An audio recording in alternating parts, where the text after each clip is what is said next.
Assalamualaikum warahmatullahi wabarakatuh. Bismillahirrahmanirrahim.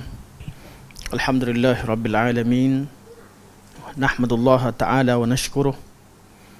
Wa nusalli wa nusallimu ala sayyidina Muhammadin alladhi ballagha risalah wa adda al-amanah wa nasaha al-ummah hatta atahu al-yaqina wa ala alihi wa sahbihi ajma'in.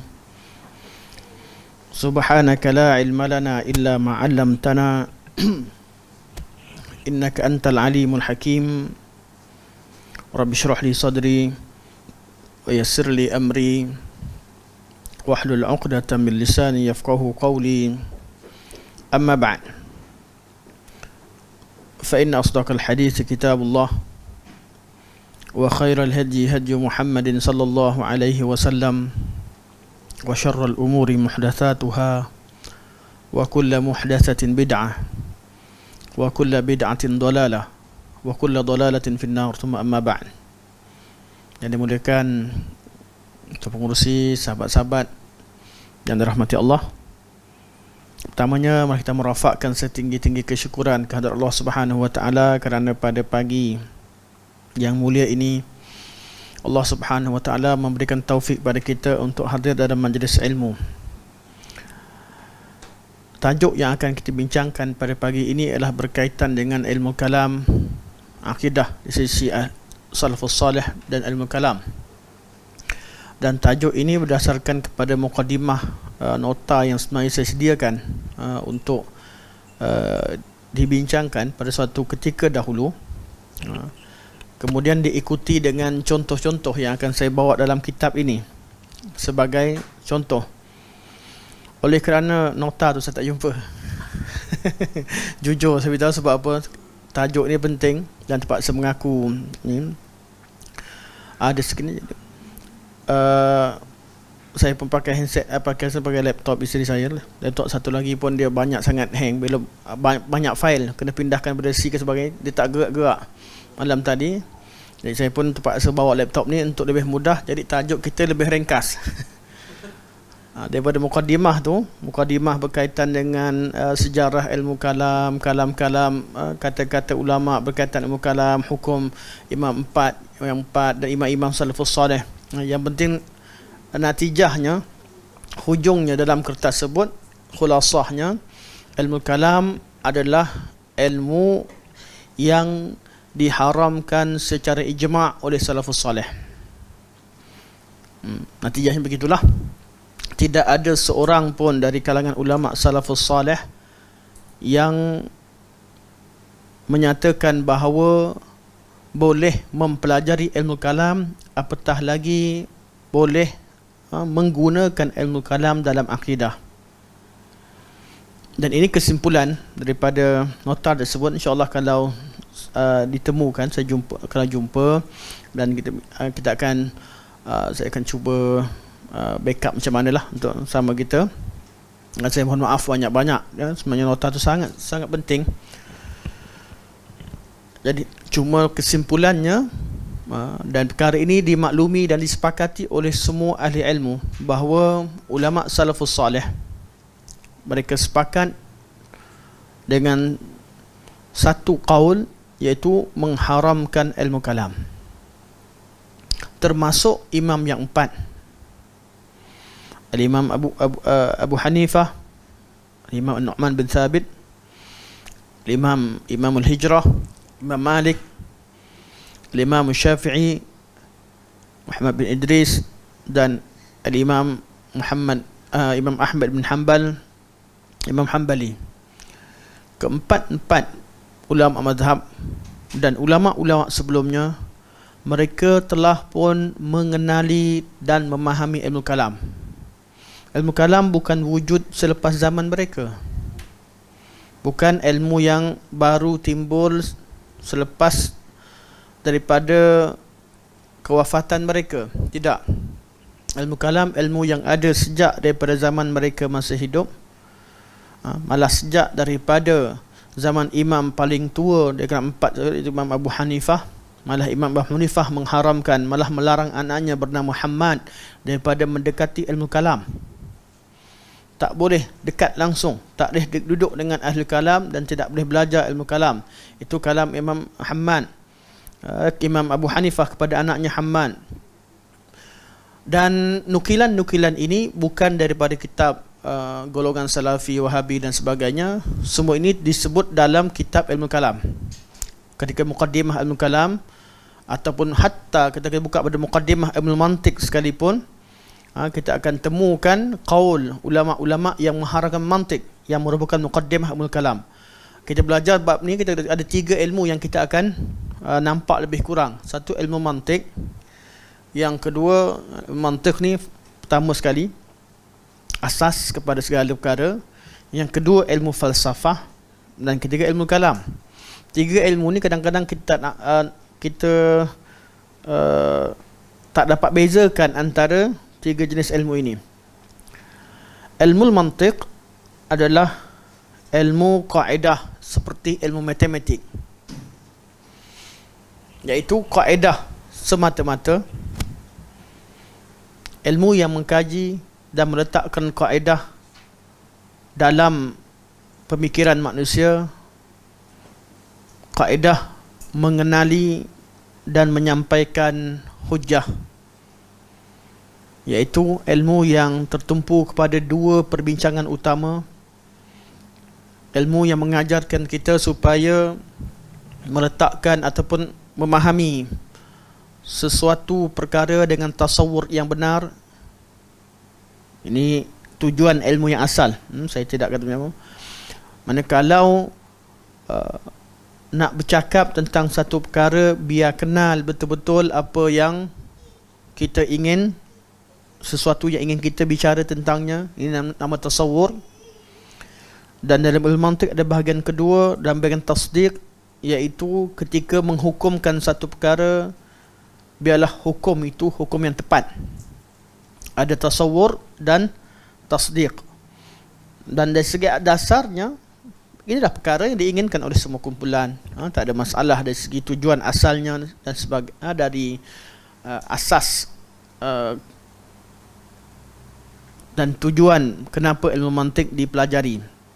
Ilmu mantik adalah ilmu kaedah yang bahtah, kaedah. Sebab itu ilmu mantik kadang-kadang diguna pakai dalam sebahagian daripada ilmu-ilmu syariat ketika mereka ulama ingin melakukan ta'rif. Daripada ta'rif mantiki, iaitu dengan haddud, dengan ta'rif haddud tam terutamanya, ketika memberikan ta'rif. Kerana ilmu mantik, bagaimana cara untuk memahami tasawur yang betul. Dalam ilmu mantik, penghujungnya mengajarkan cara untuk melakukan ta'rif. Bila ta'rif itu betul, maka betul lah satu perkara. Contoh, orang kata Wahabi sesat. Contoh sekarang ni, contoh bukan banyak lawak, tapi lawak jugalah. Contoh yang betul, orang kata Wahabi sesat. Jadi apa ilmu mantik ajar? Apa itu Wahabi? Tasawur yang betul. Kenal dulu apa itu Wahabi. Selagi tak jelas ta'rif, jadi dia tak jelas idea tu. Mesti ada tasawur yang benar. Siapakah dan golongan manakah dan apakah yang dimaksudkan dengan kalimah Wahabi atau Wahabiyah. Kemudian kita takrifkan pula maksud sesat. Apa makna sesat? Sebab ada orang sesat bagi dia bila berbeza dengan adat kepercayaannya. Ada orang sesat bagi dia bila berbeza dengan imamnya. Ada orang kata sesat bila berbeza dengan madhabnya. Ada orang takrif sesat itu perlu ditakrifkan. Tasawur. Mesti kita dapat tasawur, gambaran terhadap apa yang kita cakap. Kemudian baru kita pergi kepada bab tasdiq, iaitu hubungan antara maudhu' dengan mahmul, iaitu hubungan antara topik perbincangan dengan fakta yang ingin dibincangkan. Adakah sabit atau tidak? Jadi ini kalau ikut pada asasnya, kaedah asalnya, kita nampak mantik. Apa salahnya mantik? Tidak ada apa-apa isu yang timbul daripada ilmu mantik, daripada makna tasawur dan tasdiq. pada asasnya. Namun ketika melakukan ta'rif mantik, ilmu mantik hanya memberikan ta'rif terhadap makhluk. Hatta bila kita belajar tentang al-kulliyatul khams, mana kategori, 5 kategori umum dalam ilmu mantik yang kita belajar, yang asalnya perbincangan daripada the 10 categories oleh Aristotle. Semua itu kategori berkaitan dengan kewujudan makhluk. Jenis-jenis daripada jenis kategori, macam mana nak kategorikan makhluk ini. Jadi ilmu mantik tidak menyentuh berkaitan dengan perkara ghaib pada asalnya. Ini ilmu mantik. Kaedah mantik mengajarkan kita buat tasawur yang benar dan menghukum dengan cara yang benar, tapi menurut kaedah Yunani.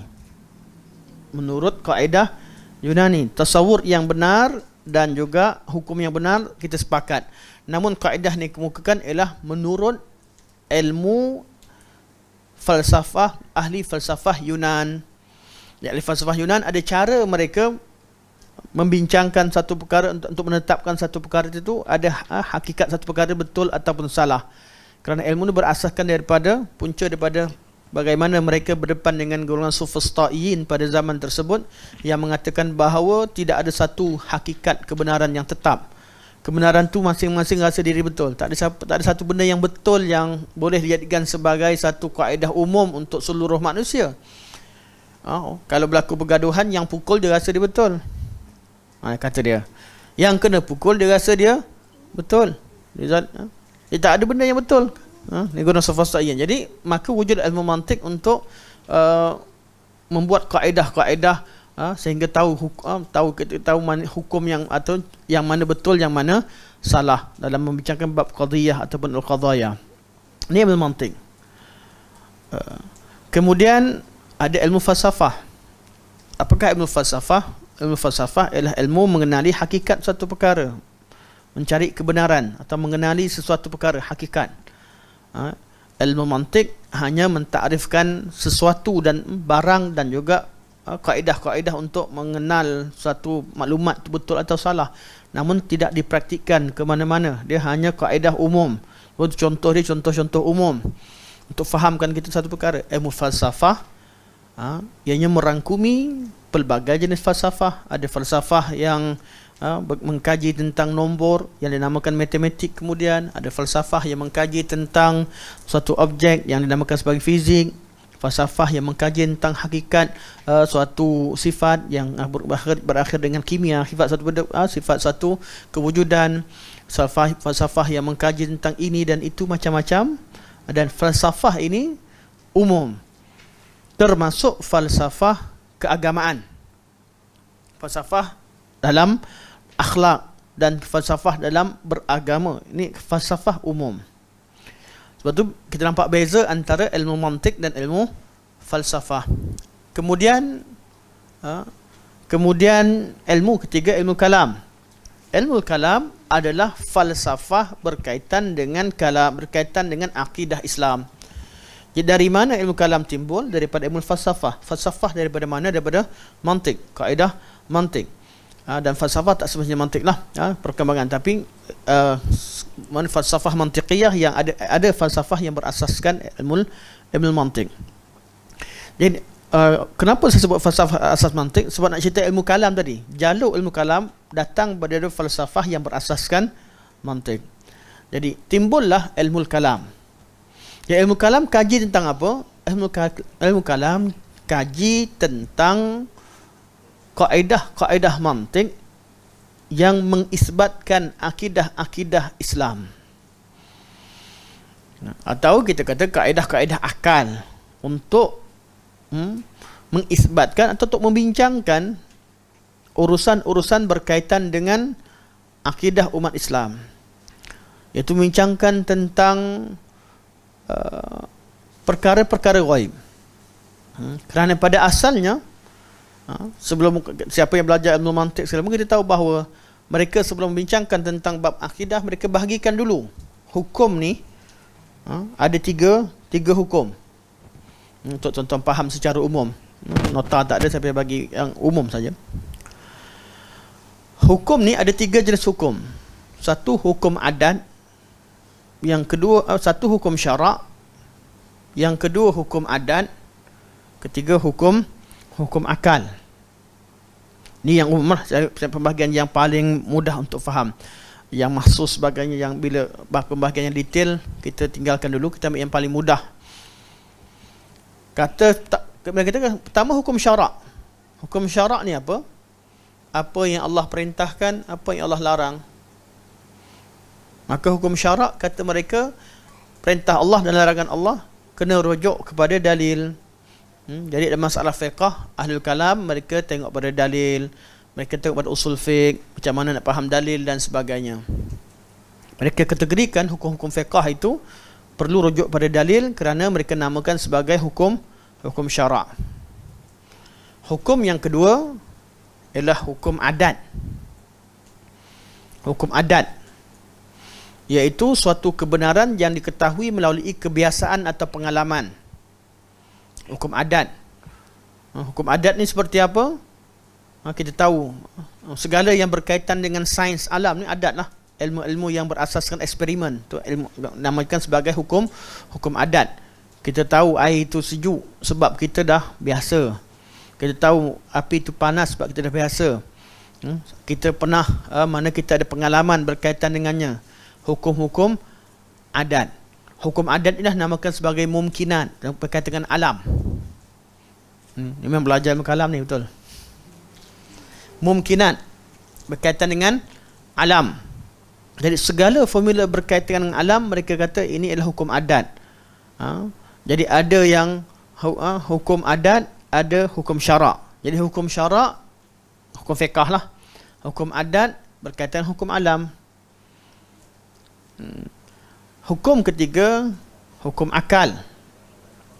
Hukum akal iaitu suatu hakikat yang diketahui melalui pemikiran tanpa perlu pengalaman. Logik yang ada dalam akal. Okey, ini yang mereka kata. Jadi hukum akal. Hukum akal ni apa? Satu tu separuh dari dua. Takkan berubah lah. Ada barang, objek ataupun jisim itu mesti sama ada dia bergerak ataupun dia diam.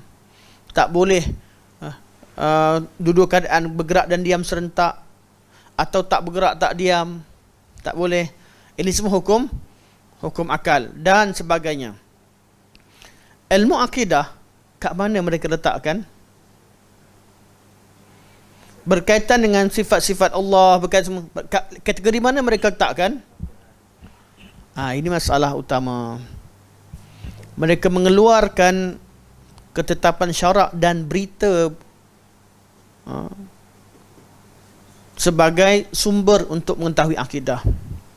Ilmu kalam, pada asalnya mereka kata kami letakkan ilmu akal sebab kami nak debat dengan etis.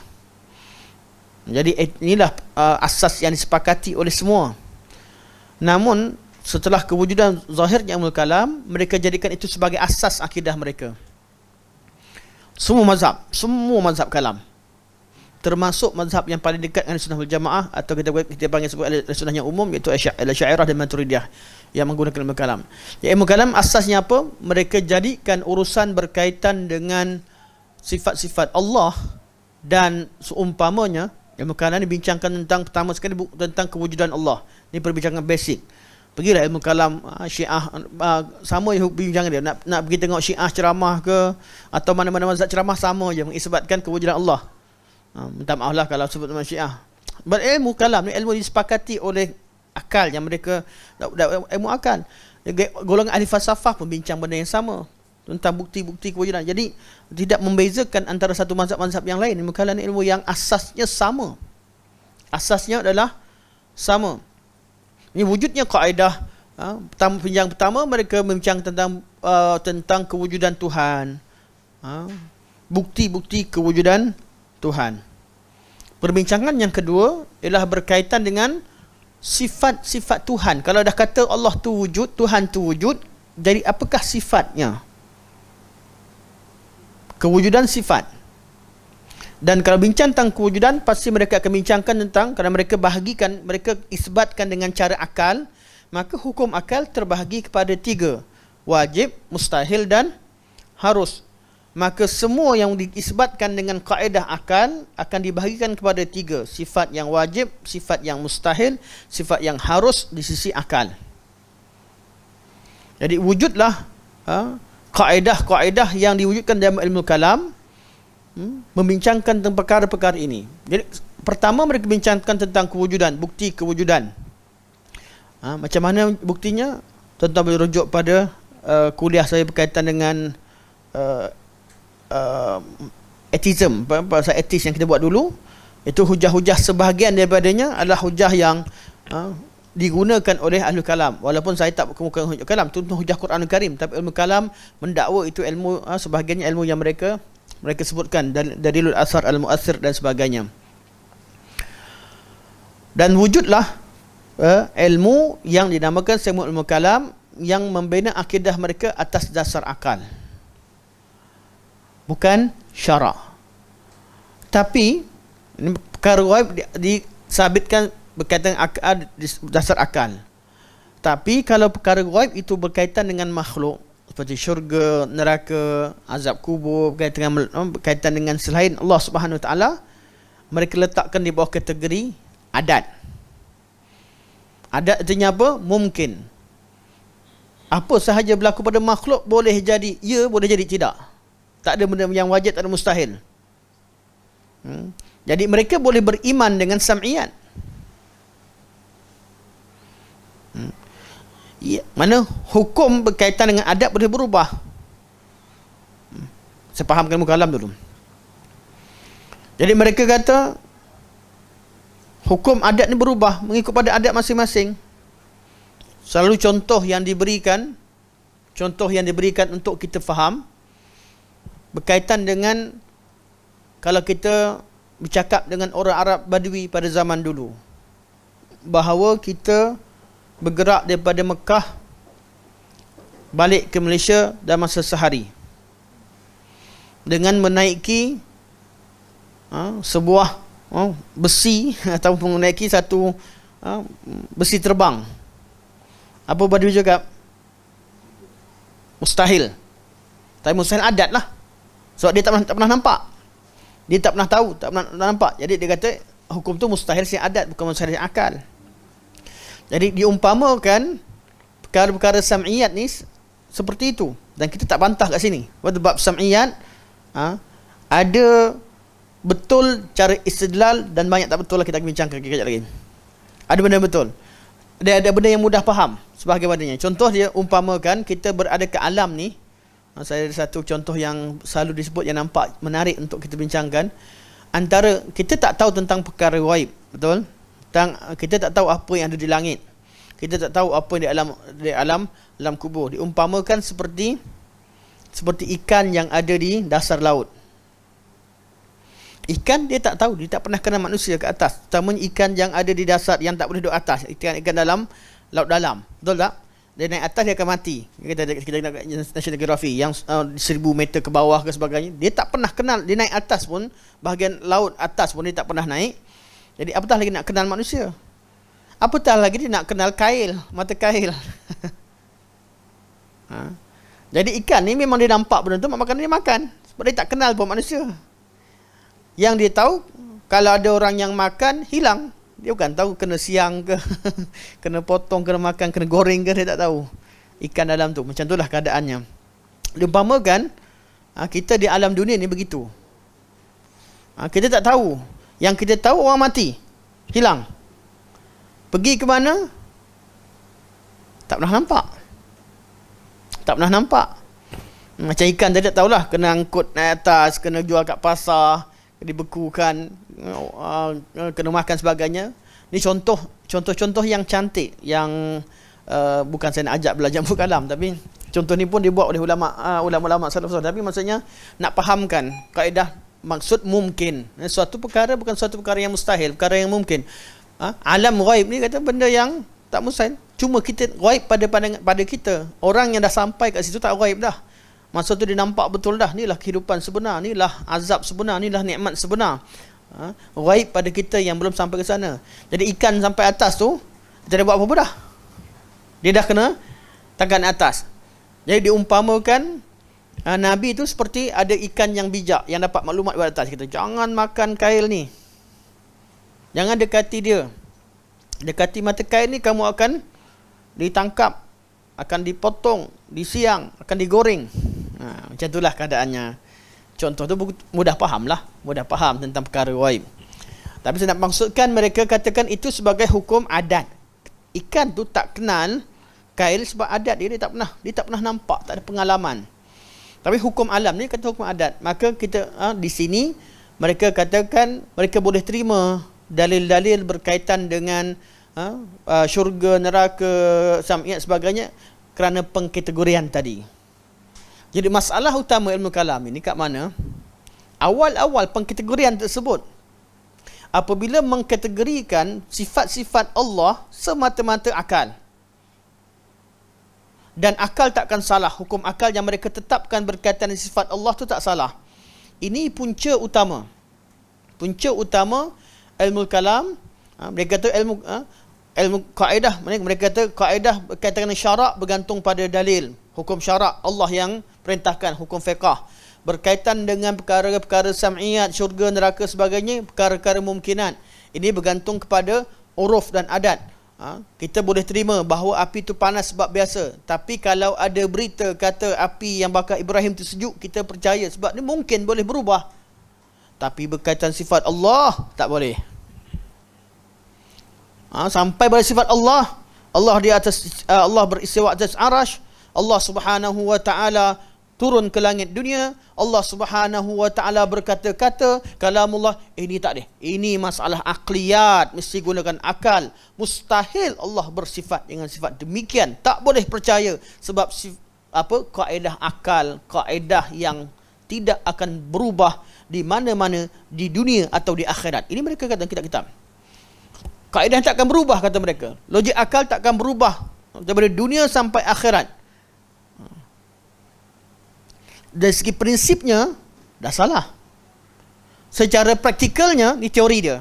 Secara praktikalnya, masalah berlaku kat mana? Masalah berlaku pada pengkategorian seterusnya. Kenapa mereka tak boleh terima bahawa Allah Subhanahu wa taala memiliki sifat-sifat yang seperti Allah sebut berkaitan dengan yad, tangan, mata dan Allah dan sebagainya? Mereka kategorikan, kenapa mereka kata mustahil? Apabila mereka tasawur, mereka ta'rifkan tangan dengan sifat makhluk.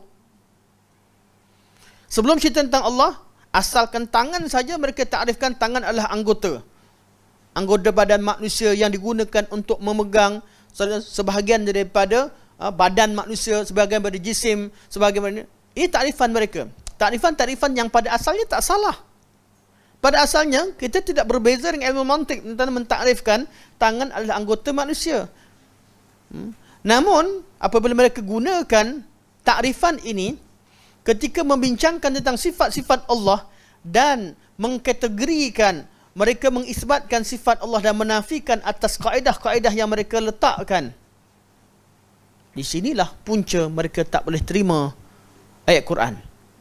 Dan mereka kata kaedah akal ini kaedah yang qat'i, takkan salah sampai bila-bila, di mana sekalipun daripada dunia sampai akhirat tak boleh terima. Sebab itulah Al-Mu'tazilah, logik mereka, kaedah akal mereka menafikan manusia boleh melihat Allah. Mana boleh lihat tengok Allah? Kalau walaupun Nabi beritahu, tak boleh. Akal adalah asas. Kaedah mengata akal tidak berubah. Konsep dan kaedah akal takkan berubah sampai bila-bila. Inilah dia kaedah yang disepakati oleh seluruh ahlul kalam. Jadi mereka beza kat mana? Beza dalam menetapkan kaedah-kaedah ini. Contoh, Allah tak bertempat. Ini kaedah al-kalam. Carilah ayat Quran, carilah hadis, carilah asar, memang tak jumpa. Ini kaedah ilmu kalam. Kaedahnya daripada mana? Daripada ilmu kalam, daripada ilmu mantik. Pada asalnya mereka pegang tak nak samakan Allah dengan makhluk. Tak nak samakan Allah dengan makhluk. Jadi cara macam mana? Cara mereka kaji semua sifat makhluk dan nafikan daripada Allah. Maka logik Mu'tazilah kata makhluk mendengar, Allah pun tak mendengar. Jahmiyah kata bukan setakat sifat Allah. Bila ada dua nama, artinya dua identiti yang berbeza. Menafikan semua nama daripada Allah. Datang kumpulan-kumpulan kalam yang lain, mereka kata tak boleh nafikan sifat semua. Sifat-sifat yang tak menambahkan, tidak menjadikan berbilang, yang tak boleh terima adalah sifat-sifat yang tarkib, yang berbentuk objek.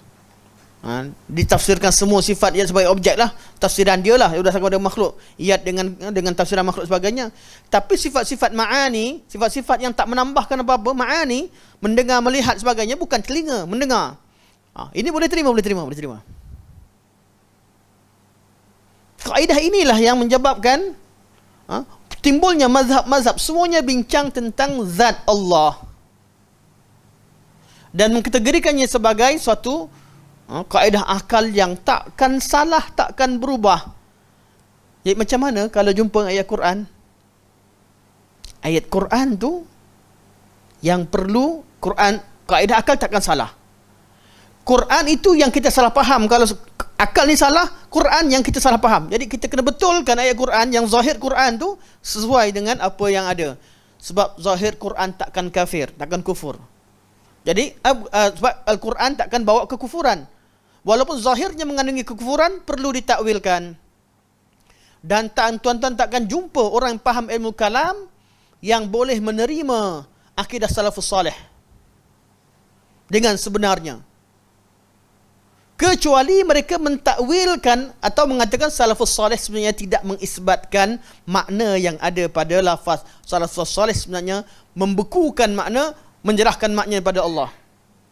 Jadi kalau mereka kata, mereka ahlul kalam kata terima akidah salafus salih, cara satu sahaja cara untuk selesaikan masalah, kerana mereka akidah akal mereka tak boleh terima, hanya dengan mengatakan bahawa salafus salih sebenarnya ketika jumpa ayat-ayat Quran yang mutasyabihat, yang mereka kategorikan sebagai mutasyabihat, mereka salafus salih tidak memberikan makna, mereka hanya baca lalu begitu saja ayat-ayat itu seperti ayat yang tidak bermakna. Itu sahaja cara untuk selamat daripada mengatakan Quran ini tidak kufur, walaupun zahirnya kufur. Kenapa kata kufur? Orang tak sebut kufur. Mereka kata zahirnya tajsim, menjisimkan itu sama erti dalam ilmu dalam sifat sebagai mensyirikkan, menyamakan, mensyirikkan, dan syirik itu kufur. Sebab itu tak mustahil sampai bila-bila ada orang yang belajar kalam, dia akan mengkafirkan orang-orang yang mengatakan Allah beristiwa di atas arasy. Keluar tak keluar. Dan saya tegas lama berkaitan dengan ilmu kalam. Sebab kenapa? Sebab kita tahu permasalahan begini perlu dibincangkan secara ilmiah, secara yang betul, bukan dengan cara mendiamkan. Kata tak apa, diamkan kalau tak jenis. Tak. Bincangkan secara betul, dan hukumkanlah tajsim itu sebagai walaupun tak kufurkan tak apa, tapi nak tahu yang mana benar, yang mana salah. Kerana kalau kita tak tahu betul salah, akhirnya kalau kita tengok nanti insya-Allah contoh perbincangan, siapa-siapa yang tak tahu kaedah ni, macam-macam hukum mereka. Kaedah-kaedah kalam itu berkaitan dengan kerana kalam berkaitan dengan mengenal Allah wujud tu mesti disebabkan cara kalam dan sebagainya, akan kita jumpakan. Jadi akan kita bincangkan nanti. Inilah dia kaedah nak kenal apakah makna ilmu kalam. Namun takrifan begini, orang kata, Ustaz, saya dengar kuliah tok guru berkaitan ilmu kalam, syekh-syekh besar tak pernah mengajar macam Ustaz mengajar. Memanglah takrif sebenar takkan diberitahu, kita cerita tentang hakikat. Kalau kita temukan bawa pada kitab ilmu kalam, semua mengatakan bahawa ilmu kalam adalah ilmu mengisbatkan dan membenarkan hujah-hujah, membenarkan akidah-akidah Islam melalui kaedah logik akal dan menolak segala syubhat. Takrifan mesti cantik. Kita tak nafikan itu tujuan asalnya. Namun kaedah itu. Okey, apa masalah kat mana? Masalah apabila mereka letakkan kategori berkaitan dengan Allah Subhanahu Wa Taala, kewujudan Allah dan sifat-sifat Allah diletakkan sebagai hukum akal. Ini satu masalah yang kita bincangkan tadi. Dan hukum akal hanya terbahagi kepada 3, menghukumkan satu benda wujud tak wujud, sama ada wajib wujud ataupun jaiz wujud atau mungkinul wujud ataupun mustahil wujud atau istihalah. 3 hukum akal. Benda satu benda mesti 3 hukum saja kita bincangkan. Wujud 3 ni apa? Hukum akal semata-mata. Tak perlu tuan-tuan buka kitab untuk memahami sifat wujud, qidam, baqa, tak perlu. Semua disabitkan dengan kaedah akal. Cuma sekiranya kaedah tadi disokong dengan berita, bersesuaian dengan kaedah, maka berita tadi diterima. Sebab tu sifat-sifat Allah mereka kategorikan dengan 2 sifat. Satu sifat yang akliyat, yang masuk akal, yang disabitkan dengan akal dan sesuai pula dengan Al-Quran, mereka terima. Akal ni akal logik mereka lah, bukan akal sehat. Akal sehat boleh terima semua sifat Allah. Dan yang kedua, sekiranya ada sifat-sifat Allah yang tidak bersesuaian dengan kaedah akal yang dibawa, mereka namakan sebagai sifat-sifat khabariyah. Sifat ini Quran beritahu, Nabi beritahu, dikhabarkan, diberitakan, namun bertentangan dengan ilmu kalam, dengan akal. Maka sifat-sifat inilah yang dikategorikan sebagai sifat yang tidak jelas bagi Allah, sifat yang samar-samar, mutasyabihat. Bukan kerana makna kalam itu tak terima, bukan sifat tak difahami, tidak. Tapi kerana bertentangan dengan akal, dengan kaedah akal yang kami bawakan. Dan mereka dakwa akal lah. Ilmu ini mereka namakan sebagai ilmu kalam, dan bila kita dibincangkan, mereka akan menerangkan ilmu kalam adalah kata muradif, kata sinonim dengan ilmu aqaid, ilmu akidah. Jadi diajarkan di mana-mana sekalipun, ilmu kalam adalah ilmu akidah, dihafal oleh berjuta, malah berbilion manusia. Ilmu kalam, ilmu akidah, kalam akidah. Jadi tolak ilmu kalam seperti tolak ilmu akidah. Ulama yang mengharamkan belajar ilmu kalam seolah-olah mengharamkan perdebatan dan membuktikan kebenaran akidah. Mesti digandingkan, dibuat 2. Seolah-olah salafus salih mengharamkan ilmu akidah, dan seolah-olah salafus salih mengharamkan perdebatan melawan golongan ahli bid'ah. Jadi macam mana mereka nak isbatkan wujudnya, disyariatkan ilmu kalam yang kita bincangkan tadi? Pertama, tukarkan istilah ataupun letakkan istilah. Ilmu itu juga dinamakan sebagai ilmu akidah, dinamakan juga sebagai ilmu usuluddin. Damashq, maksudnya masukkan istilah sekali, tak sebakul. Bila tak sebakul, bolehlah berhujah. Apakah dalil boleh dibenarkan mempelajari ilmu akidah? Maka dibawalah kisah Nabi Ibrahim alaihi salam berhujah dengan Namrud. Takkan kata Nabi salah? Ketika Ibrahim berjumpa dengan Namrud, berlakunya perbincangan. Ibrahim kata, Rabbi apa ayat dia? Ada ustaz sini. Anak ayat kalau masuk tengah-tengah, ialah kelemahan tak kuat hafalan. Izqat Inna Rabbi yuhyi. Apa ayat dia? Dah 2 kali dah kita sangkut kat sini.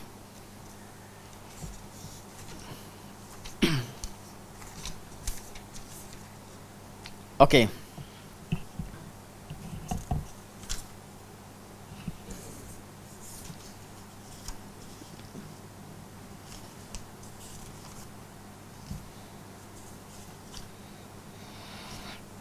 Alam tara ila allazi hajja Ibrahim fi rabbih an atahu Allahul mulk. Di bawah ayat ni, tidakkah kamu melihat bagaimana ada seorang lelaki, itu Namrud, berhujah dengan Ibrahim tentang kerajaannya. Idh qala Ibrahim rabbiyal ladzi yuhyi wa yumit. Ibrahim berkata, Tuhan aku yang menciptakan dan mematikan. Qala ana uhyi wa umit. Dia kata, aku pun menghidupkan dan mematikan. Dia bawa, kita dah tahu kisah dia bawa 2 orang banduan, satu dia pancung, dia kata satu aku matikan dan satu dilepaskan, ini aku hidupkan. Jadi apa? Jadi di sini ada dibincangkan bahawa jadi Ibrahim tak jawab dengan cara hujah, tapi Ibrahim dengan kebiasaannya jawab, fa innallaha ya'ti bisyamsi minal masyriqi fa'ti biha minal maghrib. Allah tiap hari Allah keluarkan matahari pada arah timur, maka tolong keluarkan matahari pada arah barat. Fabuhital ladzi kafar, maka terzahirlah penipuan yang dilakukan oleh si kafir yang melakukan kekufuran. Jadi ayat-ayat berkaitan begini, berkaitan dengan nabi-nabi berhujah dengan golongan etis, golongan kafir, Fir'aun, Nabi Musa berdebat dengan Fir'aun, Nuh berdebat dengan kaumnya, dijadikan sebagai dalil tentang masyru'iyah ilmu kalam. Sedangkan hakikatnya ini berkaitan dengan masyru'iyah pensyariatan perdebatan, wajadilhum billati hi ahsan. Jidal dan perdebatan tidak semestinya dengan kaedah yang mereka dengan kaedah Yunan, kaedah kalam. Jadi bila kaedah kalamiah tadi diletakkan bersama dengan ilmu akidah dan segala, bila mempertahankan akidah adalah ilmu kalam, ini satu doktrin yang dibawa oleh mazhab-mazhab kalam. Ilmu kalam, ilmu akidah, ilmu kalam, ilmu akidah, ilmu kalam ada ilmu perdebatan dalam akidah, ilmu kalam mempertahankan akidah, ilmu kalam mempertahankan akidah Islam. Ini yang didoktrinkan, sehingga bila ada orang cerita tentang ilmu kalam, maka siapa sahaja yang cerita ilmu kalam bawa balik qaul salafus salih akan dikategorikan sebagai golongan hasyawiyah. Ni golongan hasyawiyah. Hasya atau asya, perut kalau kita sembelih lembu, semua dia ambil, tinggal yang tahi tu yang dibuang, tu hasyawiyah. Nilainya orang yang cerita tentang dalil. Nama sebab tu ada sebahagian ustaz sebut hasyawiyah. Saya dengar perkataan tu saya takkan terima dia sampai bila-bila, kecuali kalau dia ubah dan minta maaf dengan istilah penggunaan hasyawiyah terhadap kaul-kaul yang dinisbahkan kepada salafus salih. Mereka kata salafus salih tak faham macam kalian. Salafus salih tak bagi makna. Salafus salih hanya baca ayat Quran itu dan serahkan maknanya pada Allah. Tiba-tiba buka semua kitab tafsir, buka semua riwayat-riwayat berkaitan dengan makna istiwa. Berkatalah Mujahid, berkatalah Ibnu Abbas, berkatalah Ummu Salamah berkaitan dengan istiwa, maknanya sa'uda, maknanya istaqarra, maknanya irtafa'a, makna sa'uda, tafsiran salaf. Masa tu, maksud ala wartafa'a tu Allah tinggi kadar kedudukannya, bukan tempatnya. Kata, tinggalkan bab ni dulu. Tadi you kata salaf tak bagi makna, tak faham makna istiwa. Masa belajar bab tu, bab nak bincangkan mana manhaj salaf, mana tak manhaj salaf. Sampai sekarang bila sabit bahawa salaf memberikan makna, dan bukan itu sahaja, semua sifat kita akan temukan maknanya disebutkan. Kebanyakan sifatnya ada riwayat-riwayat yang mereka berikan makna. Sampai pada bab 4, tak boleh nak elak bahawa memang salafus salih berikan makna dengan 4 makna yang disepakati disebutkan dalam kitab-kitab mereka. Bila kata istiwa bermakna ala wartafa'a sa'uda wastaqarra, 4 makna yang sabit daripada salafus salih dan ditemukan dalam mana-mana kamus, ditemukan dalam mana-mana riwayat, makna istawa. Masa tu tak terima juga. Kata, maksud tinggi sini bukan Allah, bukan zat Allah. Di sini tinggi adalah kedudukan Allah, makanah bukan makan. Kita pun tak kata makan, tapi dia nak wajibkan kita kata makan, biarlah istilah yang mereka nak pakai apa sekalipun. Tapi yang kita nak katakan bahawa salafus salih faham makna tu. Ayat yang anda katakan sebagai mutasyabihan, mereka faham. Mereka bagikan makna. Zaman tu ada golongan Mu'tazilah dan golongan-golongan yang awal dah mula nafikan sifat ulu, maka wujudlah tafsiran mereka untuk mengisbatkan sifat ulu. Sifat-sifat yang lain belum timbul lagi. Dan zaman mereka bukan tak ada orang menafikan Allah di atas. Semua ni ahli kalam dan mereka tentang. Bukan benda yang baru. Kenapa saya bertegas dalam masalah ini? Sebab qaul yang dinisbahkan kepada Imam Abu Hanifah hukumkan sebagai kafir orang yang tak mengaku Allah di atas dan sebagainya, tiba-tiba siapa kata Allah di atas? Kafir. Terbalik habis. Puncanya ilmu kalam. Saya tak nafikan niat baik ulama-ulama kalam. Bila saya ilmu kalam, saya tidak menyerang ulama-ulama mereka dan ahli-ahlinya. Ramai di kalangan ulama yang terlibat ilmu kalam hanya mereka husnuzan atau mereka bersangka baik, mereka cari jalan untuk pertahankan Islam. Ini kita tak nafikan. Ramai termasuk ulama-ulama besar, nama-nama besar, Al-Ghazali, Al-Juwaini dan sebagainya, ulama-ulama besar, orang yang hebat yang kita berjasa, kita berguru. Siapa nak belajar usul fiqh kalau tak pergi melalui Al-Ghazali, melalui kitab Mustasfa, seolah-olah memang dia tak pandai ilmu usul fiqh. Kita bab pribadi, bab jasa, bab menghormati tokoh-tokoh yang memang terlibat kerana kita tak nafikan, tapi mereka diagungkan, dibesarkan dan dilihat sebagai mulia bukan kerana ilmu kalam, kerana jasa mereka di situ. Ulama yang menerima, ulama-ulama ini, mereka semua nisbahkan bahawa walaupun mereka silap dalam masalah ini, tapi mereka jasa mereka besar, bukan dengan mengiyakan kesalahan imam-imam.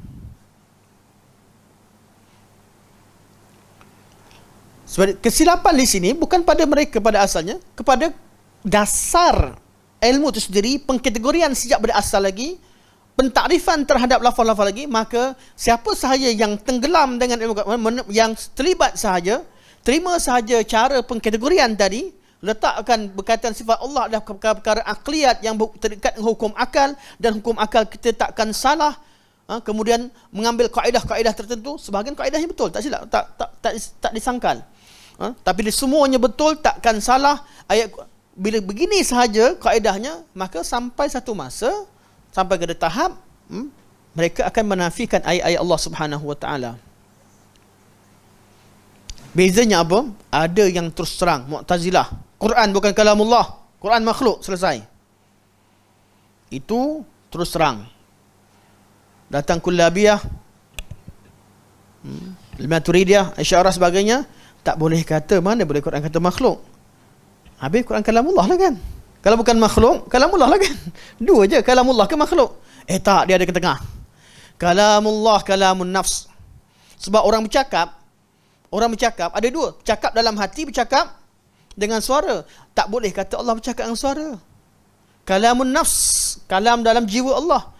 Jadi macam mana Jibril boleh tahu? Allah campakkan kefahaman pada Jibril. Oh, jadi kalam-kalam tu bukan Jibril dengar lah. Tak, bukan maksud saya. Allah.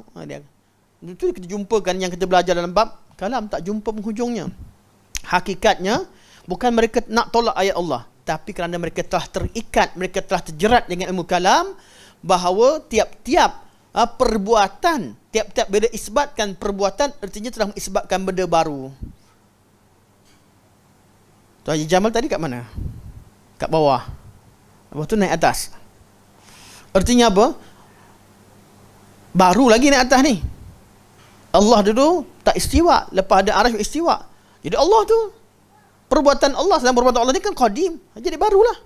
Jadi mereka menafikan semua sifat perbuatan dan sebagainya. Ini perkara berkaitan dengan mafhum kita yang awal untuk kita faham makna apakah ilmu kalam dan kenapa salaf sejak berawal. Imam mereka kata ilmu kalam ni hanya difahami oleh orang-orang yang akalnya tinggi. Ramai yang tentang ilmu kalam akal tak tinggi. Siapa yang akalnya lebih hebat daripada Imam Syafi'i rahimahullah?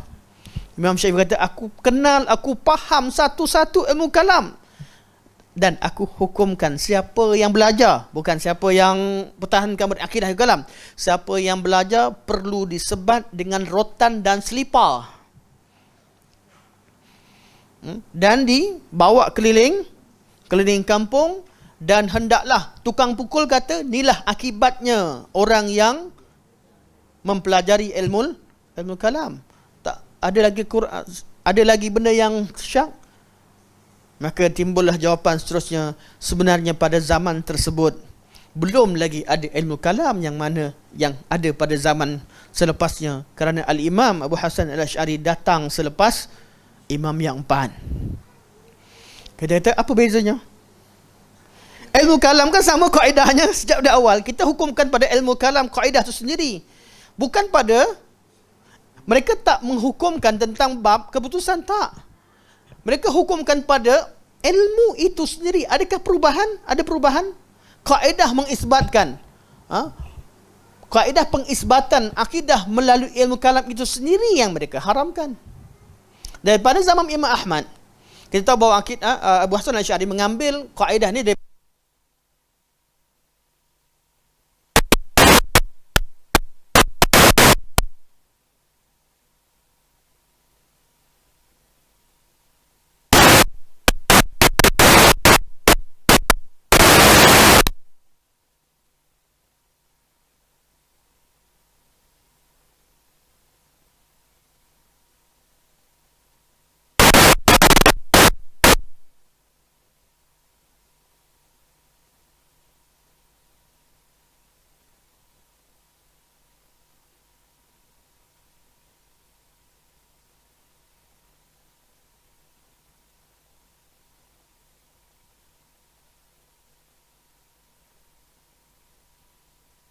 unsur sebagainya. Okey, masing-masing boleh kemukakan hujah dan perbincangan secara umum sebagainya. Kita kata begitulah hidup di alam ni. Kita tak boleh paksa orang lain. Tapi bila ada pihak yang mengkafirkan, mengkufurkan akidah salaf, dan kita tak boleh bercakap dan tak boleh pertahankan akidah-akidah sahabat-sahabat Rasulullah, ni adalah perkara yang tidak masuk akal. Sebab tu bila kita katakan kepada mereka, jadi apa sebenarnya tujuan belajar ilmu kalam? Okey, ni ada kat nota tak apa, saya tinggalkan, saya bercakap lah. Sebab nota pun saya buat, apa yang saya ingat saya sampaikan. Kita tanya balik, ilmu kalam bincang tentang apa? Apa tujuan ilmu kalam? Tujuannya Allah untuk mengisbatkan Allah tu wujud. Kita kata sebelum datang ilmu kalam sebelum datang ilmu kalam, umat Islam tahu tak Allah tu wujud? Sebelum datang ilmu kalam, sebelum zaman Al-Ma'mun, sebelum terjemahan pada zaman Al-Ma'mun, penterjemahan pertama, orang Islam tahu tak Allah tu wujud? Tahu. Oh, ilmu kalam cerita tentang sifat-sifat Allah. Sebelum ilmu kalam wujud, ada tak sifat-sifat Allah dibincangkan? Ilmu kalam untuk dakwah etis. Namakan satu etis masuk Islam sebab ilmu kalam. Namakan seorang etis di atas muka bumi yang masuk Islam kerana ilmu kalam. Ilmu kalam pecahkan umat Islam jadi Jahmiyah, tukar jadi Mu'tazilah, bertukar jadi Kullabiyah, bertukar jadi Qadariyah, Jabariyah, Syiah. Itu saya tahu. Yang kafirkan, itu saya tahu fungsinya. Tapi cuba namakan, seolah-olah dibayangkan bahawa dunia ini orang masuk Islam sebab ilmu kalam. Ilmu kalam diterjemahkan pada zaman Al-Ma'mun Abbasiyah. Umat Islam kuasai 2/3 dunia pada zaman Umayyah. Islam tersebar di dunia keseluruhannya, 2/3 dunia yang selalu disebut-sebut bahawa kita pegang 2/3 dunia. Zaman mana? Zaman Umayyah, zaman Bani Umayyah, zaman Umayyah. Dan ketika itu Islam tersebar tanpa ilmu kalam, ramai orang kafir masuk Islam. Sebelum timbul ilmu kalam yang oleh Kullabiyah, atau kita kata sebelum timbul Abu Hasan Al-Asy'ari sekalipun, okay, golongan Mu'tazilah dah habis, tak ada kuasa. Idea saya ada. Al-Jubba'i terpaksa ajarkan kepada keluarga dan orang terdekat sahaja. Tak ada lagi. Umat Islam, khalifah dah kembali kepada sunnah. Tiba-tiba orang zaman sekarang datang bawa cerita, Imam Ahmad kena penjara sebab kalah hujah, tak boleh berhujah dengan ilmu kalam. Oh, datang Asy'ariyah yang jatuhkan Mu'tazilah. Tak, Mu'tazilah dah jatuh habis.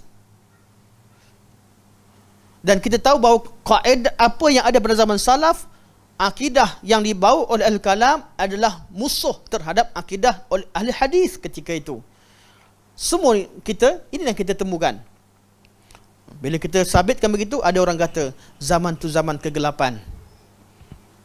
Ahli hadis terlalu dengan pandangan dia sehingga tak menerima kalam. Ilmu kalam pula menisbahkan ulama hadis sebagai mujassimah. Kita perlu bersatu. Lupakan zaman kemudian. Bila zaman Abu Hasan dapat memurnikan dua ni, kita tahu murnikan kat mana? Murnikan dengan tukar mafhum makna salafus salih, akidah salafus salih. atau tukar, jadikan masalah utama berkaitan dengan akidah, berkaitan dengan sifat-sifat Allah sebagai perbezaan furu'. Tuan-tuan, orang kafirkan kita furu'. Ini masalah furu' ni. Furu' kat mana? Ya, siapa kata Allah beristiwa, dia mujassimah. Furu'. Siapa kata Allah memiliki, Allah tu ada wajah, mujassimah. Perkataan mujassimah dipanggil furu'. Katakanlah, tak apalah nak kata furu'. Kalau begitu furu' artinya Mu'tazilah pun furu' juga. Tak boleh kata Mu'tazilah ahli bid'ah. Mu'tazilah pun khilaf benda yang sama. Jabariyah, Qadariyah, oh semua furu' rupanya. Sebab apa? Isunya sama. Isu yang dibawa oleh semua kumpulan yang semuanya berkaitan dengan sifat Allah. Asas dan dasarnya tertumpu kepada qadar, tertumpu kepada sifat Allah. Nak furu'kan satu ni, sebab nak selamatkan satu mazhab, kena letakkan juga yang lain pun furu'.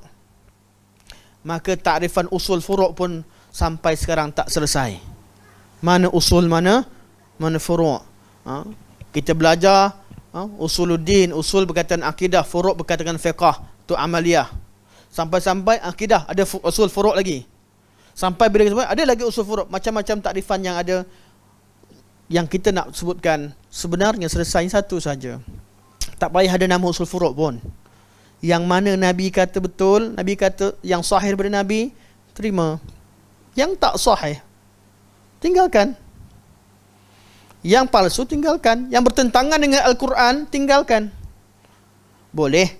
Kalau kata, sebab itulah kita jumpa pada kalam Al-Imam Harawi haramkan 100% ilmu kalam dan tak ada kebaikan langsung pada ilmu kalam, pada pandangan beliau. Al-Imam Ibn Taymiyah rahimahullah, Al-Imam Ibn Qayyim rahimahullah, dan imam-imam salafus salih yang di kalangan ulama mazhab salafi, mereka mengharamkan ilmu kalam, mengharamkan ilmu kalam dengan menyebutkan sebab-sebab dan membincangkannya, dan sebahagian daripada kaedah kalam yang mereka istinaf dengannya. Macam mereka bolehlah terima sebahagian padanya, tapi bukan untuk mengiyakan. Mana lebih lembut. Terutamanya pendekatan Ibn Taymiyah rahimahullah dalam banyak bab. Bila membincangkan, bila bincangkan dengan al-kalam, beliau bawa istilah-istilah kalam, sebab apa? Nak fahamkan mereka balik. Kalau ikutkan pendirian salafus salih, lebih jauh, lebih keras berbanding dengan apa yang dikatakan oleh Al-Imam Ibn Taymiyah rahimahullah dan anak-anak muridnya. Jadi insyaAllah ni mukadimah pertamalah berkaitan dengan mengenali ilmu kalam. Dan saya takrifkan ini adalah apa yang sebenarnya, yang hakikat. Saya bukan berdasarkan kepada yang disebutkan dalam takrifan-takrifan yang ditulis. Kita tengok pada hakikat yang ada. Hakikat yang ada. Cuma kalau nak tahu yang takrifan yang kita bawa berkaitan tulis ni, bila buka ulama salafus salih, ulama-ulama salafi akan sebut benda itulah. Tapi dalam ilmu kalam betul, mereka tak, kalau kita tengok tuan-tuan, kalau kita tengok daurah ilmu kalam, tuan-tuan takkan temukan mereka katakan asas kepada ilmu kalam ada ilmu mantik, mereka takkan kata. Semua kata daripada Al-Quran dan Sunnah, pertahankan Quran dan Sunnah. Sebab fitrah manusia takkan cakap kami ambil akidah daripada luar.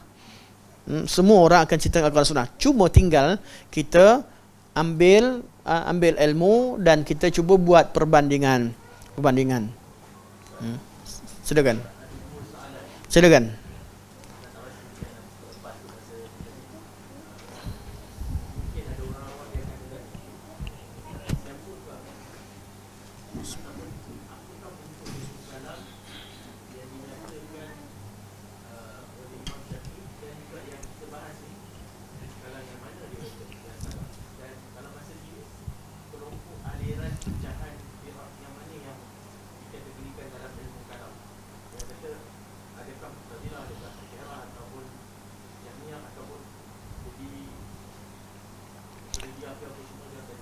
Okey.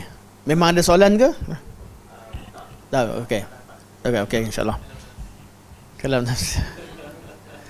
Pertama, soalan pertama, apa yang Imam Syafi'i sebut?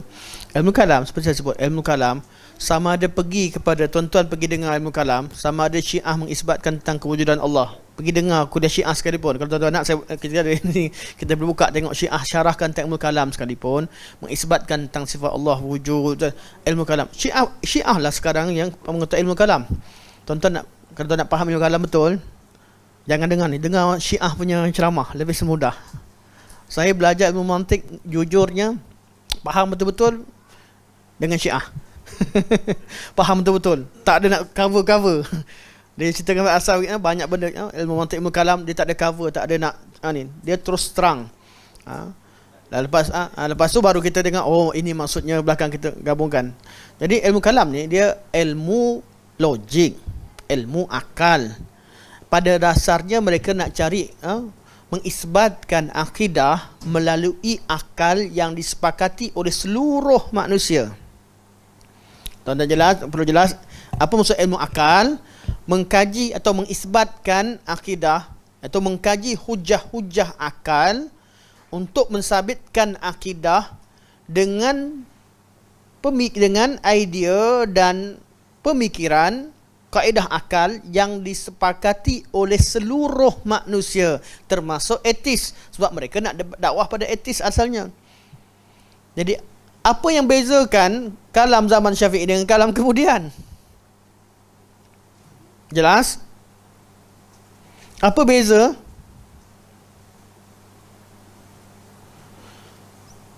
Jadi macam mana kaedah akal disebut? Bukan kaedah akal yang Quran bawa, yang kita cerita tentang atheism sebagai sebelum ni. Tak. Kaedah akal dimaksudkan adalah dengan menggunakan kaedah ilmu falsafah yang berasaskan kaedah ilmu mantik. Supaya kita tu bagus dah kaji akal. Tapi akal yang dimaksudkan bukanlah akal yang ada pada semua orang, iaitu salah satu daripada cabang ilmu falsafah. Imam Syafi'i tolak kat mana? Tolak pada kalam lah. Apa beza kalam Mu'tazilah dengan kalam Kullabiyah? Kaedahnya dasarnya sama.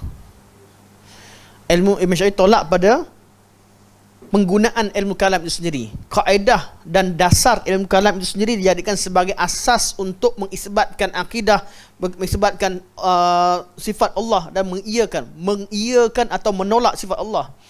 Mengisbatkan atau mengiyakan. Lepas tu sifat wajib bagi Allah, dia jadi wajib dari sisi akal, mustahil bagi Allah sisi akal. Dia masuk bab mana? Masuk pada bab at-taqawul 'ala Allah. Benda yang dinafikan daripada Allah tu, dia kata dia ada kaedah dia. Dia kata macam mana korang tahu tentang sifat Allah?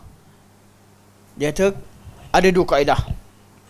Yang satu, kita adamul ilmu adamul ilmu syai'in laisa bi'ilmin.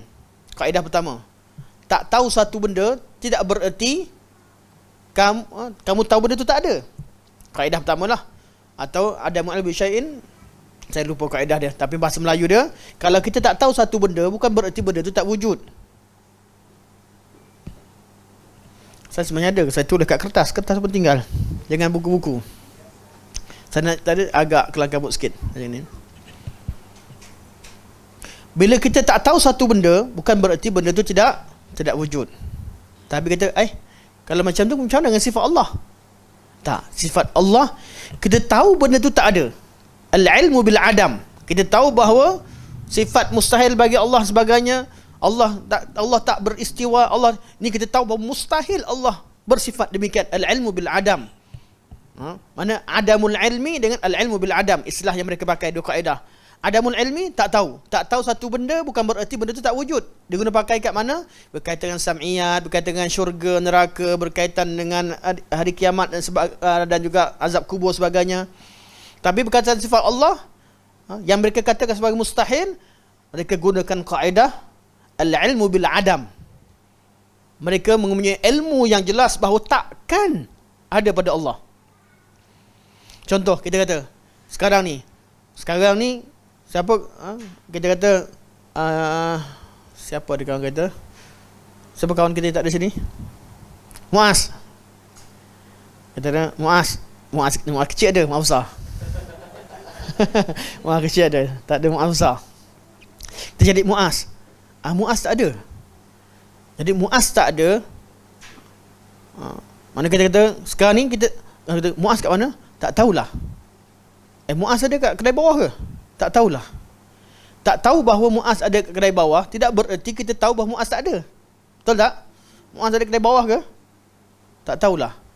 Kita tak tahu bukan bererti benda tu semestinya tidak ada. Kaedah ni diguna pakai untuk apa? Untuk bila mereka nak berhujah dengan golongan-golongan yang menafikan azab kubur semua sekali lah. Betul lah kaedah tu. Lepas tu kaedah yang mereka guna pakai satu lagi, logik lah, betul lah dari contoh asalnya. Kita memang tahu Muaz ada kat bawah. Mengetahui bahawa memang Muaz tidak ada. Jadi beza tak tahu Muaz ada ke tak ada dengan memang tahu Muaz tak ada. Jadi berkaitan sifat Allah yang mereka katakan mustahil, yang mereka nafikan kepada Allah, mereka kata memang kami tahu Allah takkan bersifat demikian. Mustahil bagi Allah bersifat dengan sifat demikian. Dan apakah yang mustahil tersebut? Mereka senaraikanlah kaedah-kaedah kalam yang mereka bawakan. Kaedah-kaedah kalam. Dan masalah utamanya pada tasawur mereka sendiri. Ada seorang penceramah, siapa forwardkan, nanti ingat. Video seorang penceramah cerita, kata kalau kata Allah di atas, artinya orang yang ada ke atas bukit lebih dekat dengan Allah lah. Pernah dengar video ni? Kalau lebih dekat, artinya dia mengatakan Allah berjisim. Allah berjisim sebab apa? Dekatnya dua jisim satu sama lain. Kemudian zat Allah maha tinggi. Siapa yang ada di atas memang zatnya lebih, memang jasadnya dekat dengan zat Allah Subhanahu Wa Taala. Tapi bukan melazimkan qurbah dari segi kedudukan sisi Allah Subhanahu Wa Taala. Tidak melazimkan. Qurbahnya kita dengan Allah, dekat kita dengan Allah bila kita mendekatkan amal diri dengan beribadah kepada Allah Subhanahu Wa Taala. Manakala dekatnya rumah atas dengan rumah bawah semua sekali, kita mafhum, kita faham. Ini adalah Imam Sa'id Ad-Darimi menerangkan bahawa memang siapa saja i'tiqad bahawa Allah Subhanahu Wa Taala itu di atas, jadi orang yang di atas itu pasti kadarnya dia lebih dekat berbanding dengan yang bawah dari segi zatnya. Tapi tak boleh kata jisim. Yang kata bila dekat dengan Allah tu maksudnya Allah berjisim. Dari mana Ustaz tahu zat Allah tu berjisim? Kita kata dekat dengan zat Allah. Ini memang dari sebut. Dan memang kalau kata betul ke orang atas bukit dia lebih dekat dengan Allah? Ya, zatnya dekat dengan Allah, tapi bukan kurbah, bukan kedudukan di sisi Allah Subhanahu Wa Taala. Yang atas lebih dekat dan tidak melazimkan perkara itu namanya kurbah dari sisi syarak. Tapi kalau macam tu, berjisimlah Allah ke atas. Siapa kata zat Allah tu jisim? Yang katakan zat Allah jisim tu siapa yang cakap tu lah? Kenapa dia fikir tu zat Allah tu berjisim? Mengkategorikan zat Allah sebagai jisim siapa? Inilah istilah-istilah yang dibawa dalam ilmu kalam. Yang kita nak tanya dalil mana? Oh, kita benda ni tak boleh diingkari. Kaedah kamu pun nak izamkan kita dengan ilmu kalam. Ilmu kalam kita kata tak betul lah daripada awal. Imam kata, pandailah awak nak salahkan ilmu kalam. Tak, Imam Syafi'i kata, saya pengikut Imam Syafi'i. Imam Hanafi kata, yang mana mereka ni golongan yang mengetahui ilmu kalam sejak daripada sumber asalnya, mereka yang kata kita ikut je lah. Sebab tu soalan-soalan yang kita kemukakan adalah soalan-soalan yang kita rasa sebenarnya kalau benda tu betul boleh jawab dengan mudah. Tapi ilmu kalam, mana ilmu al-laf wad dauran, pusing kiri kanan, jawapan tak ada tu teram. Ketika bab, saya bagi satu contoh yang last, minta maaf lah kalau saya buat kalam, memang saya tegas. Sebab saya nampak, saya jumpa beberapa orang kawan saya yang kafirkan kawan dia. Sebab tu saya jadi ada pendirian, jadi geram, marah. Kita berdepan dengan kawan kafirkan kawan. Kita nampak dengan mata kepala. Selalu dituduh kononnya golongan Salafian itu kafir kadang-kadang. Tak, saya tak pernah jumpa. Yang saya jumpa golongan yang belajar ilmu kalam betul-betul kafirkan golongan yang mengisbatkan Allah beristiwa di atas arasy. Itu saya jumpa, bukan seorang, banyak. Sebab itu saya tegas dengan kaedah kalam. Kenapa saya tegas? Saya tak salahkan dia, saya salahkan ilmu kalam sebab dia orang baik. Yang kafirkan orang baik. Saya hormat, saya sayang, saya rapat. Contoh, mana kita kenal orang baik takkan keluarkan, takkan mudahkan kecuali dengan kesilapan pada ilmu itu sendiri. Ilmu itu yang perlu dikenali dengan betul kat mana yang boleh terima, kat mana tak boleh terima. Kalau menurut Imam Harawi, Imam Syafi'i, Imam Mazhab 4, tolak semula senang. Tapi sebahagian pada ulama kemudian kata yang mana bersesuaian dengan Al-Quran dan Sunnah, tak ada beza. Jadi yang betul, yang bertentangan dan berbeza Quran Sunnah perlu ditolak. Jadi ilmu kalam ni betul kat mana? Bersesuaian dengan Al-Quran Sunnah. Saya bagi kesimpulan mudah, ambil Quran Sunnah senang. Dia jadi betul sebab sesuai dengan Quran Sunnah. Jadi tak betul sebab tak sesuai dengan Quran dan Sunnah. Jadi apa susahnya belajar akidah daripada Al-Quran dan Sunnah yang memang menjadikan dia betul atau salah tu Quran Sunnah itu sendiri. Itu sahaja yang saya tekan. Okey, saya nak sampaikan tadi.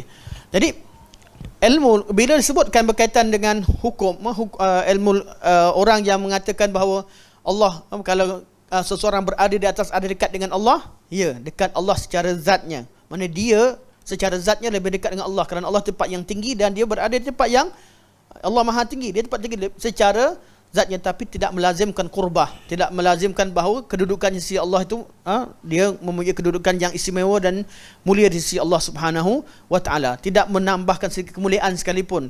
Qurbah yang menjadikan seorang itu dekat bila dia mendekatkan diri pada Allah. Kalau dia berada di atas dan dekat diri pada Allah, Allah angkat Nabi Isa sebagai hamba Allah sebagainya, itu ada kelebihan yang tersendiri. Dan itu tidak melazimkan jisim, tidak melazimkan satu jisim.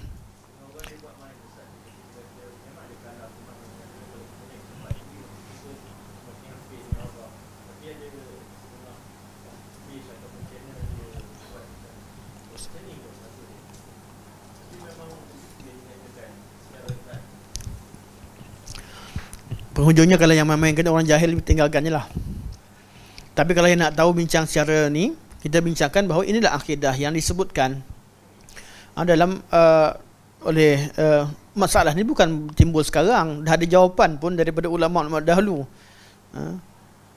Masalahnya ahli kalam ni, mereka pada awal kata hormatkan imam-imam sampai penghujungnya, kalau dah terdesak dia akan kafirkan imam tu sendiri, akan bid'ahkan, agungkan al-Imam Az-Zahabi sampai betul-betul jumpa rupa-rupanya Imam Zahabi tulis buku Al-Ulu li Ali Al-Ghaffar, Imam Zahabi menjadi bid'ah.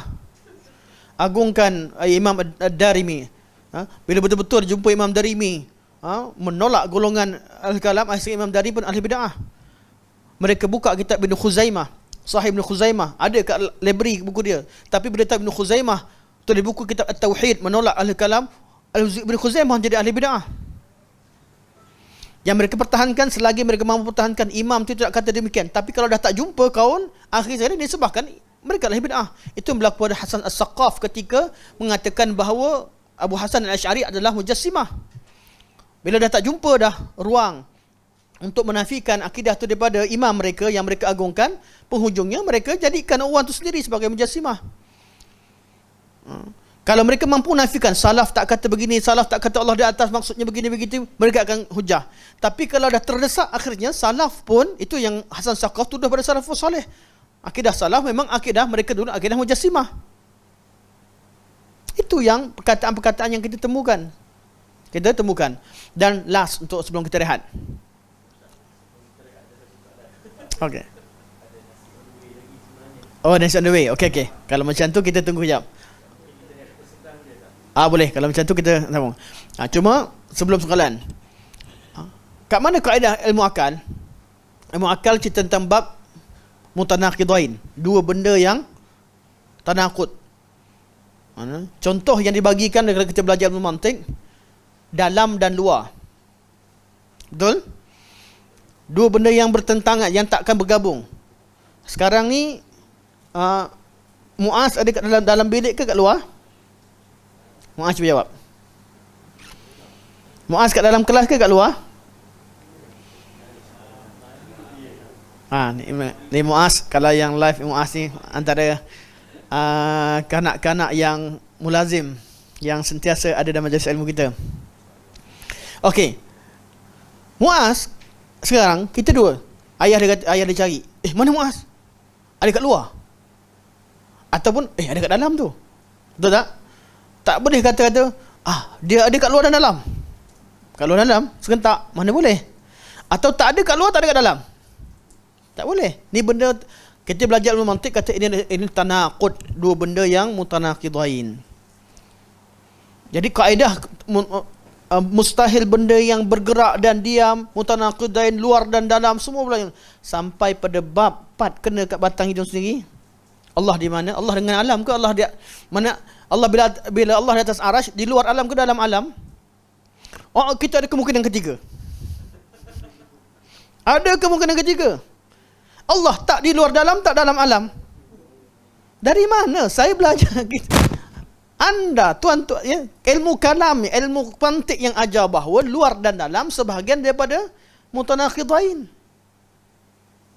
Untuk Allah boleh. Kenapa bab lain tak untuk Allah? Kenapa nak katakan Allah sifat Allah bertanaqud tu banyak? Tak. Untuk Allah kita jangan letakkan apa-apa kaedah.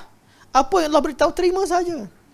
Kalau kata benda takkan berubah sampai hari kiamat macam anda dakwa, dua bentuk dalam atau luar sebagainya, gunakanlah kaedah tu sampai kiamat. Dan kalau saya dengar penceramah yang sama, minta maaf. Cerita bab kami percaya Allah beristiwa, bahawa itu artinya Allah mentadbir alam. Ni semua antum ni duduk sibuk sen-sen ni.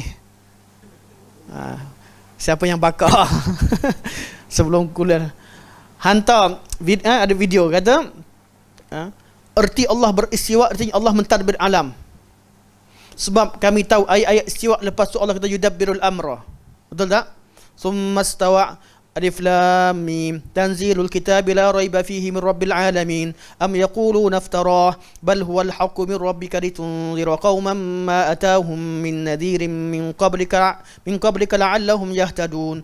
Allahu alladhi khalaqas samawati wal arda wa ma bainahuma fi 6 ayyam thumma istawa 'alal 'arsy ma lakum min dunihi min waliyyin wala syafi'in afala tatadhakkarun. Yudabbirul amr, kata Allah kata yudabbirul amr, Allah mentadbir urusan. Selepas Allah sebut Allah beristiwa. Jadi erti Allah beristiwa, Allah menguasai alam dan mentadbir alam. Kata mereka. Apa jawapannya?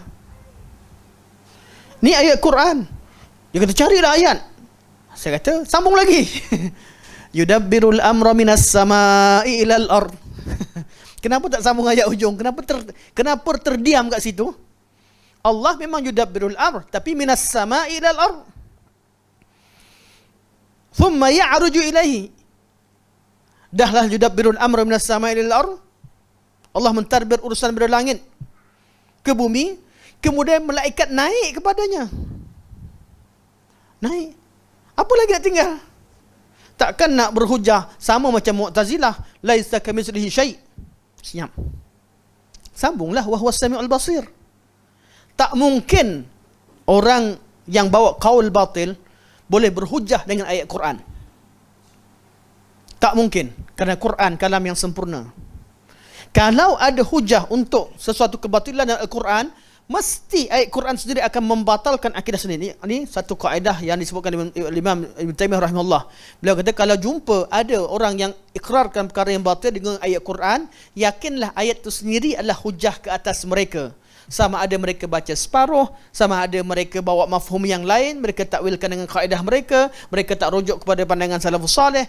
Ini semua kemungkinan-kemungkinan yang wujud. Takkan bertentangan nas yang sahih dengan akal yang sarih.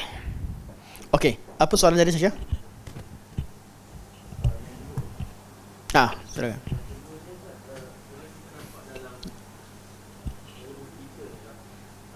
Dalam uruf kita, okey.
Dia ada beberapa keadaan. Keadaan pertama, saya bagi lagi insyaAllah.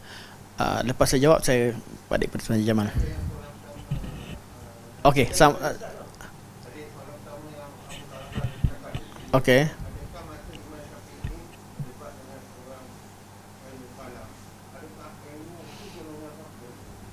Ya?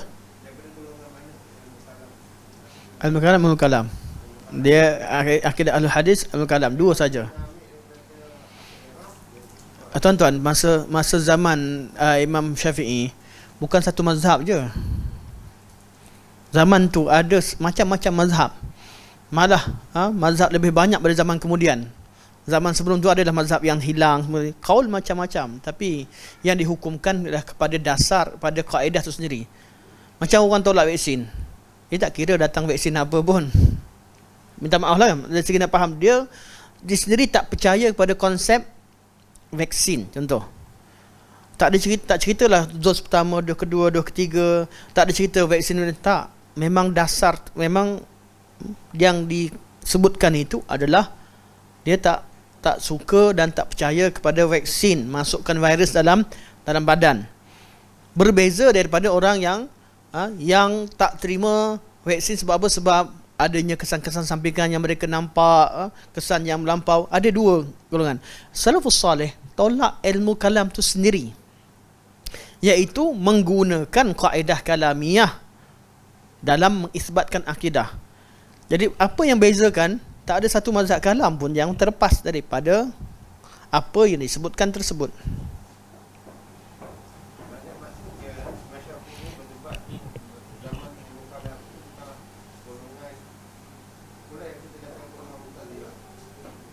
Mu'tazilah dah ada.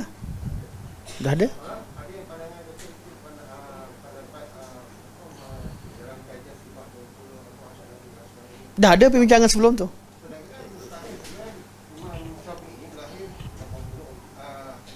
Kata 50 24 meninggal 24.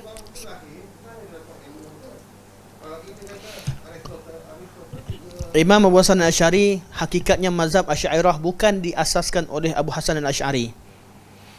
Mazhab sifat 20 Asy'ariyah diasaskan oleh Muhammad Sa'id bin Kullab.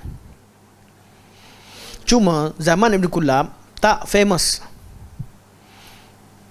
Kenapa tak famous? Mazhab ni sendiri pada zaman kemunculannya Mu'tazilah sedang kuat. Dia tak ada bercakap. Sama ada Imam Ahmad ke yang lain yang berbeza dengan Mu'tazilah, semua kena. Lepas habis saja Mu'tazilah, yang zahir adalah mazhab sunnah. Dia pun tak kuat. Pandangan anak murid Muhammad bin Kullab, anak muridnya yang Abu Hasan Asy'ari bila nak berubah daripada Mu'tazilah pergi kepada sunnah, dijumpa dengan anak-anak murid Muhammad bin Sa'id bin Kullab. Jadi sebab tu kalau siapa sahaja buka kitab Kullabiyah dengan kitab Asy'ariyah dan mazhab-mazhab hatta Maturidiyah, tak ada beza. Sedikit saja perbezaan. Sedikit. Maksudnya memang sumbernya daripada situ. Itu hanya kata dari mana sumber? Memang Imam Hasan bukan ambil daripada Aristotle, tak mungkin lah. Ilmu tu dah ada sebelumnya. Hatta Imam Ghazali takkan pergi ambil Aristotle. kita cerita Aristotle dan juga Yunan daripada asas ilmu itu sendiri. Jelas ini? Kalau kita katakan bahasa ini mengenai al-sunnah, tapi kalau kita buka kitab al-sunnah, malaikat Islam ini, kita ada sebut. Okey, saya tanya Tuan Haji. Tuan Haji pernah tak jumpa kalam Al-Imam Abu Hasan Asy'ari yang mengatakan, yang menafikan Allah beristiwa? Kitab lumak ke kitab mana ke, sepanjang hidup lah, tak kira lah dalam zaman jadi ahli sunnah yang nikah atau kemudian, pernah tak jumpa?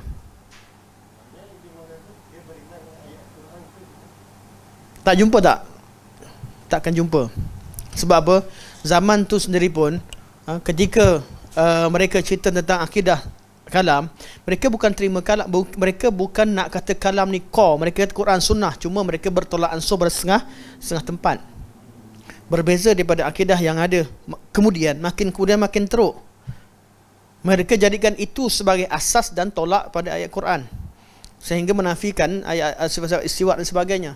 Sebab tu temukan atau tidak, katalah Imam Abu Hasan bertaubat daripada akidah Mu'tazilah, pergi kepada akidah Kullabiyah atau namakan Asy'ariyah, dinisbahkan pada beliau sebab beliau yang beliau seorang tokoh yang famous dan ramai anak murid.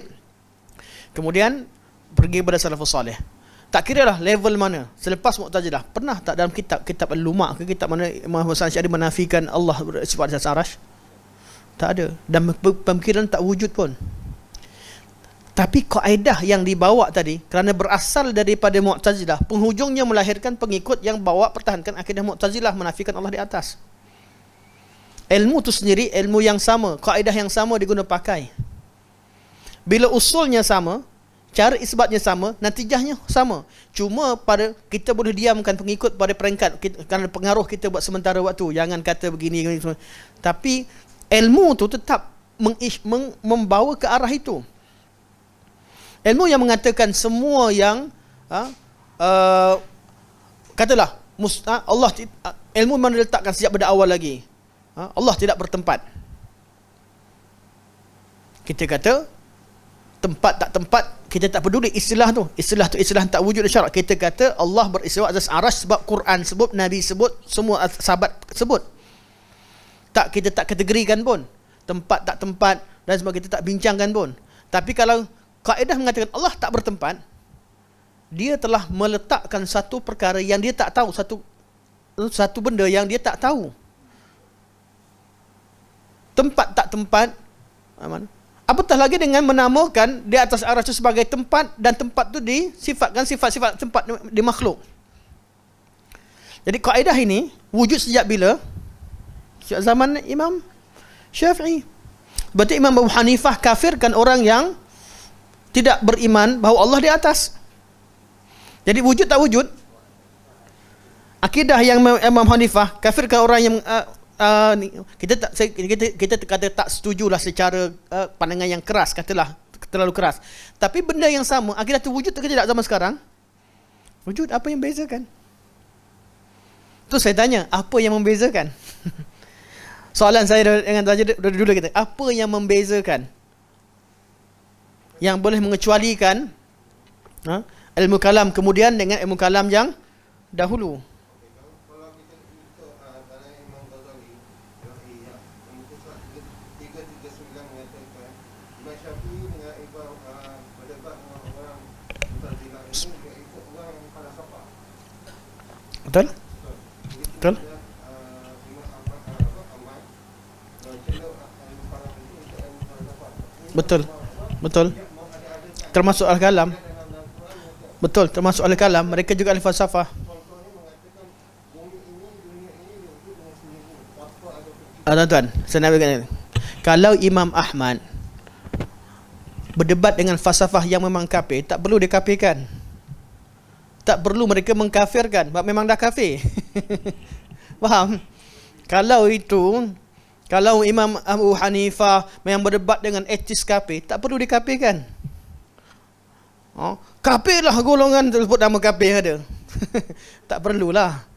Jelas, faham tak? Mencela pun ya. Kalau mencela, buat apa mencela yang ilmu orang kafir?